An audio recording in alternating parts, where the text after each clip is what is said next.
रसर विभागीकरण करी निज निज ग्रंथ मानकरे आलोचना करिसेंती। ताले कोन रसर प्रथमे आमे जानिबा प्रथमे प्रमुख 8टी विभाग रहिछि।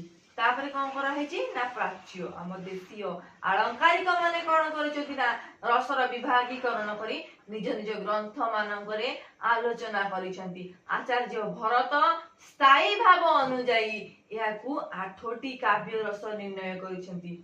से तांको ग्रंथ रे कोन उल्लेख करिसेंती ना श्रृंगार हास्य करुण रौद्र वीर भयानक विभत्सद्भुत इत्यष्टे रसः शांत तथा मतः। तांको कविता अनुसारे रस हेउची 8 गोटी। श्रृंगार रस, हास्य रस, करुण रस, रौद्र रस, वीर रस, भयानक रस, विभत्स रस एवं अद्भुत रस। विश्वनाथ कविराज किंतु 10टी रसर प्रमाण देइछन्ति। वर्तमान आमे किछि सम्यक ज्ञान लाभ करिबा रस संपर्क रे। श्रृंगार रस विषय जानिबा। यार स्थायी भाव हेउछि रति, उद्दीपन विभाग हेउछि श्रृंगार, उत्तेजना आलंबन विभाग हेउछि यौवन, अनुभाव हेउछि चुंबन, आलिंगन करिबा इत्यादि। वर्ण हेउछि यार श्याम। अच्छा, रसर व्याकरणगत व्युत्पत्ति हेउछि रस्यते इति रसः। यार अर्थ रहउछि जहार आस्वादना करा जाए ताहाकू आमे रस बोली कहिथाउ।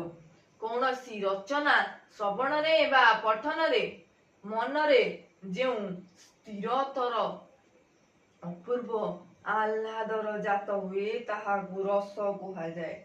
नाट्य शास्त्रर प्रणेता भरत मुनि हेउछति रस संप्रदायर प्रथम प्रतिष्ठाता। प्रश्नटी बहुत इंपोर्टेंट। प्रश्नटी कोन ना प्रश्नटी तो होची भरत मुनि होचन रस संप्रदायर प्रथम प्रतिष्ठाता। उत्तरटी प्रश्नटी होची रस संप्रदायर प्रथम प्रतिष्ठाता। उत्तरटी कोन आसीबो ना नाट्य शास्त्रर प्रणेता भरत मुनि हेउछन्ति रस संप्रदायर प्रथम प्रतिष्ठाता। अर्थात विभाव, अनुभाव और संचारी भावर संयोग रे रस निष्पन्न हुए। स्थायी भाव देखो, स्थायी भाव कोन